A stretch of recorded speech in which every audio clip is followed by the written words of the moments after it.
On today's Daz tutorial, I'm going to be showing you a way that you can effectively use distant lights in your scene.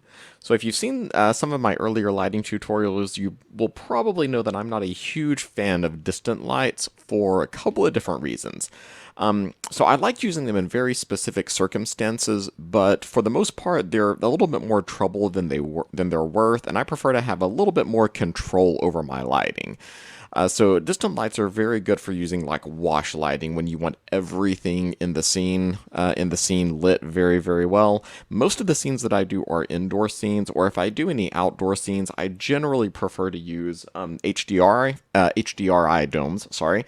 So be sure to check my earlier videos on those if you haven't seen them already. I will be sure to link to them on the screen right about now. And so for using distant lights, there are still a couple of cases that I like to use them. And one of them is whenever I'm using indoor scenes with big windows and I want like a certain effect with the shadows. And I'm going to show you one of those effects right now. So I'm going to show you a way that you can achieve like either an early morning sunrise or a sunset or a nighttime scene use distant lights to kind of make the scene, the lighting in the scene very effective. So in my scene right now, I've already got everything dropped in. I'm using a prefab scene from Renderosity. I'll be sure to link to the scene that I'm using. It's a dorm room scene. I'll link to the product page below. And the first thing that I'm going to do, I also have a camera in the scene, but I'm looking at it through perspective view at the moment. So the first thing that I'm going to do is I'm going to remove all of the existing lights from the scene. So this scene came with a whole bunch of lights included, and you can already see the point lights that are all over the room.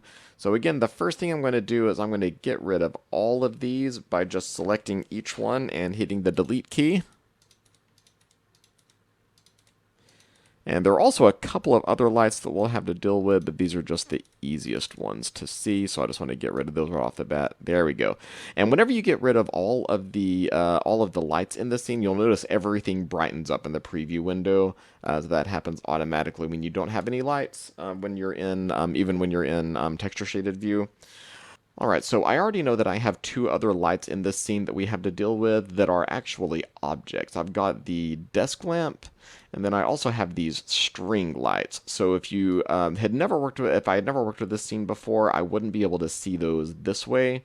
But if I go into the iRay view, you'll be able to see those lights pop up as it starts to render.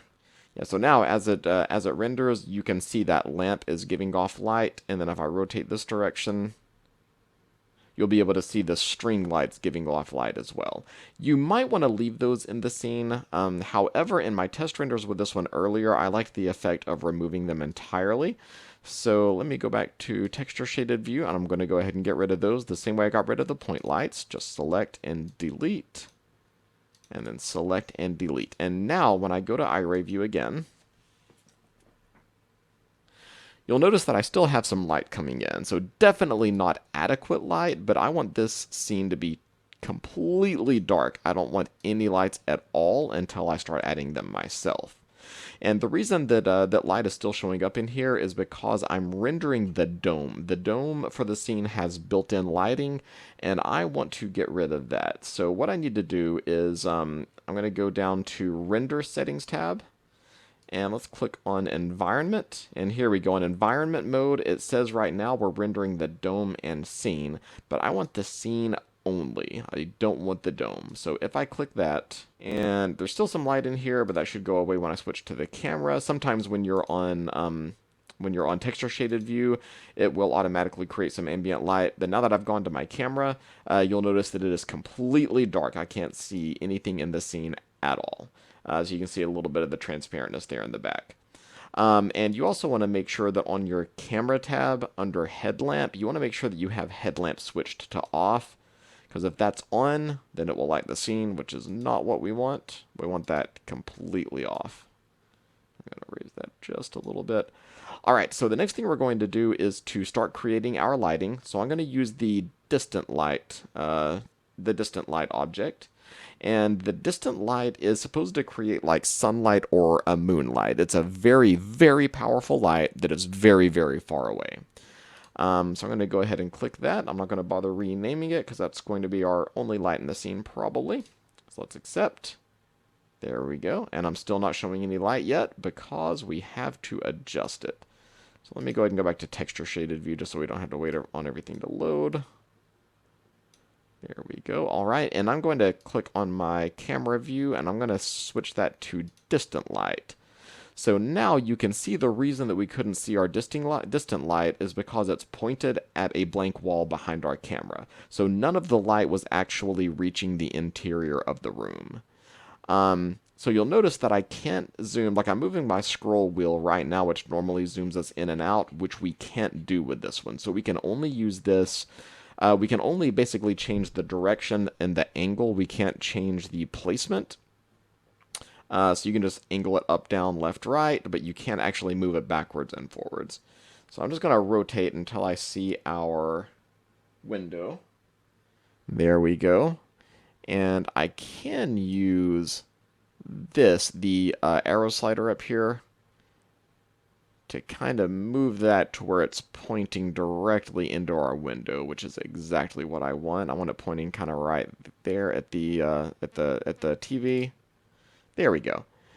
And yeah, so whenever I use distant lights, I've got to make sure I'm using the right scene. I kind of touched on this before, but I like to do this for scenes that have wide open windows, and I really like it when they have window blinds that are partially open, because it creates a really nice shadow effect, which you'll be able to see in just a moment. Let me go ahead and switch back to my camera, and let's go back to IRA view.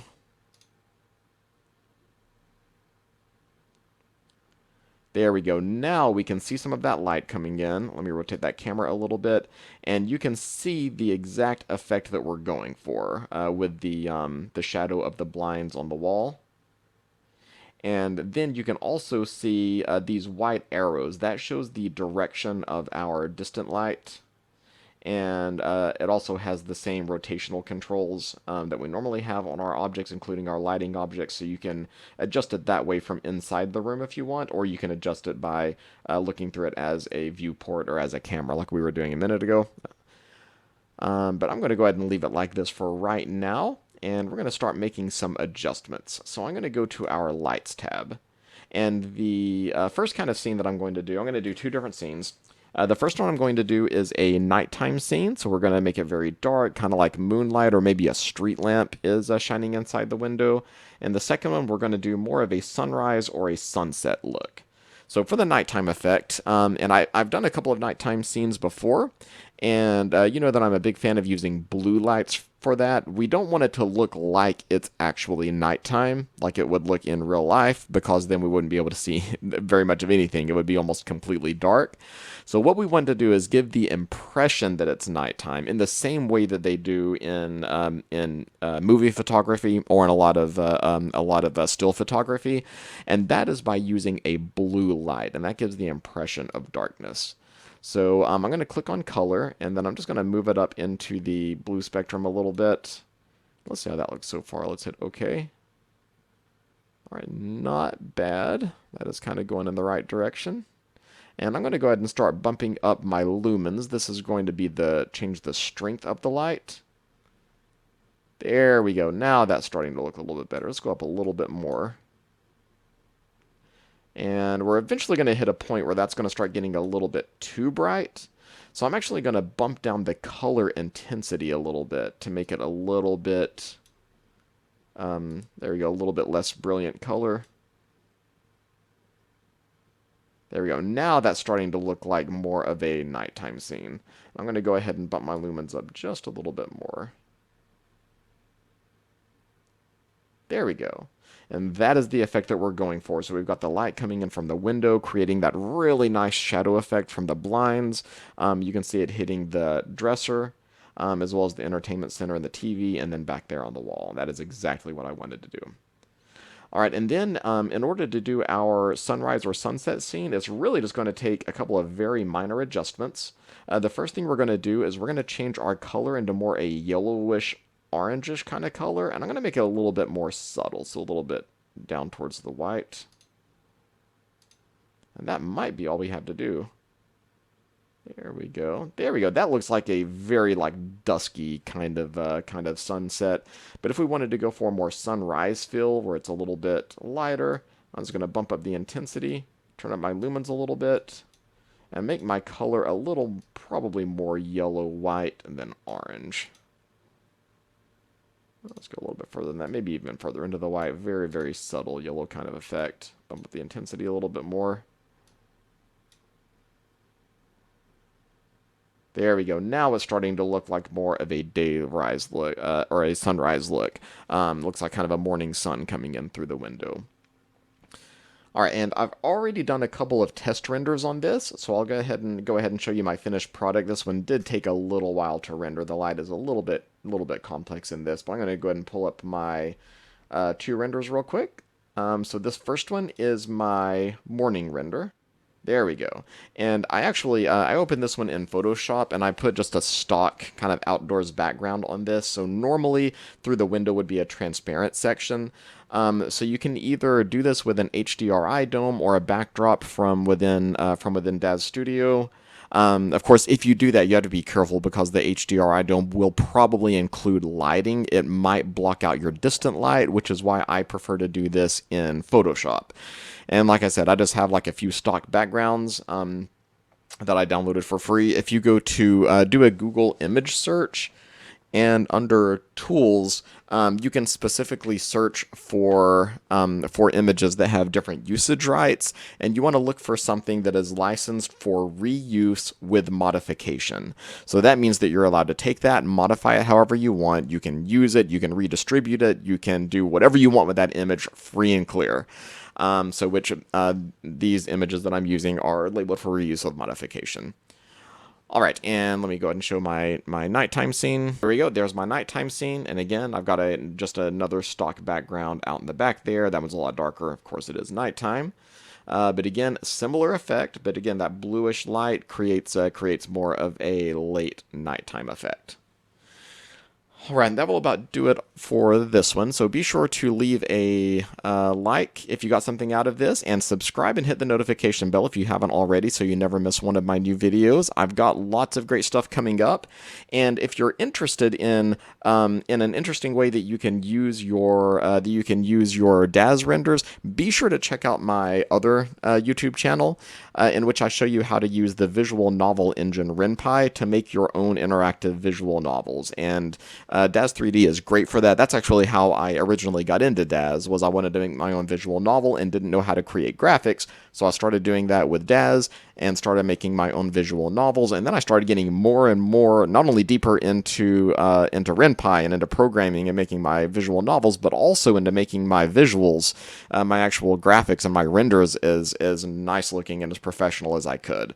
So, and again, that's been my motivation for going as far as I have with Daz. And if you have any questions, or if there's anything that you'd like to see from a future Daz tutorial, be sure to drop that in the comments below, and I will see about doing that. And I will see you in the next one. Thanks for watching. Goodbye.